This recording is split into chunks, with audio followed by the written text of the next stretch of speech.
Budget उम्मीद है पूरे पीएफ फंड को पेंशन में बदलने का मिल सकता है विकल्प। ईपीएफओ सदस्यों को राहत देने के लिए कई कदमों की हो सकती है घोषणा। इसके तहत कर्मचारी भविष्य निधि संगठन ईपीएफओ से जुड़े कर्मचारियों को अपने पीएफ फंड को पेंशन में बदलने का मौका मिल सकता है। केंद्र सरकार सेवानिवृत्ति के बाद बुजुर्गों को सामाजिक सुरक्षा के तहत व्यापक लाभ दिए जाने के विकल्पों पर विचार कर रहे। इसके तहत कर्मचारी भविष्य निधि संगठन से जुड़े कर्मचारियों को अपने पीएफ फंड को पेंशन में बदलने का विकल्प दिया जा सकता है, जिससे रिटायरमेंट के बाद कर्मचारियों को ज्यादा पेंशन मिल पाएंगी।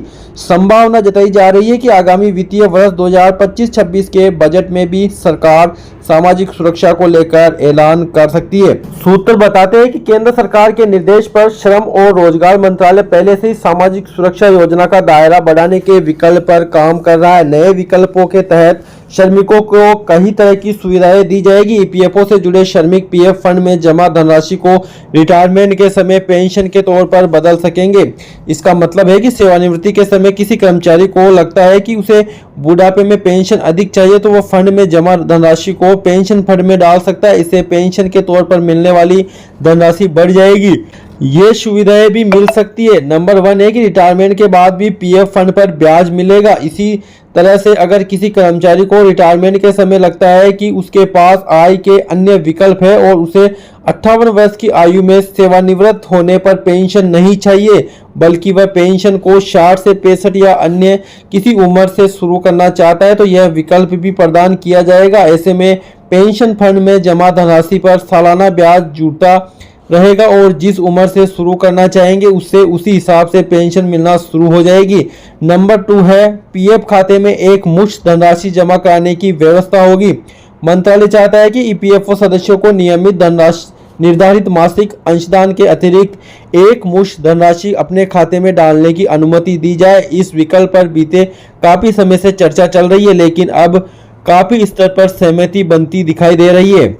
अगर ऐसी सुविधा प्रदान की जाती है तो उससे पीएफ खाते में ज़्यादा अंशदान जमा हो सकेगा, जिससे सामाजिक सुरक्षा के तहत कर्मचारियों को ज़्यादा फंड अपने खाते में रखने और सेवानिवृत्ति होने पर ज़्यादा पेंशन मिलेगी। नंबर 3 है अतिरिक्त अंशदान पर आयकर छूट पर विचार। मंत्रालय का मानना है कि काफ़ी लोग होते हैं जिसके पास बचत होती है और लेकिन वो बैंकों में एफडी नहीं बल्कि कराते, वहां पर सालाना ब्याज 7% या उससे कम ही मिलता है, जबकि पीएफ खाते में जमा धनराशि पर 8.25% से अधिक का ब्याज मिलती है। ऐसे में अगर एक मुफ्त जमा की सुविधा दी जाती है तो उससे लोग भविष्य की सुरक्षा के लिए पीएफ खाते में पैसा डालना शुरू करेंगे। सूत्र बताते हैं कि इस संबंध में वित्त मंत्रालय से भी चर्चा की गई है कि वो ऐसे अंशदान पर आयकर छूट सीमा का भी लाभ दे, जिससे कि लोग अंशदान के तौर पर एक मुश्त पैसा डालने के लिए प्रोत्साहित हो सके। नंबर 4 है आईटी सिस्टम का दायरा बढ़ाने पर विचार किया जाएगा।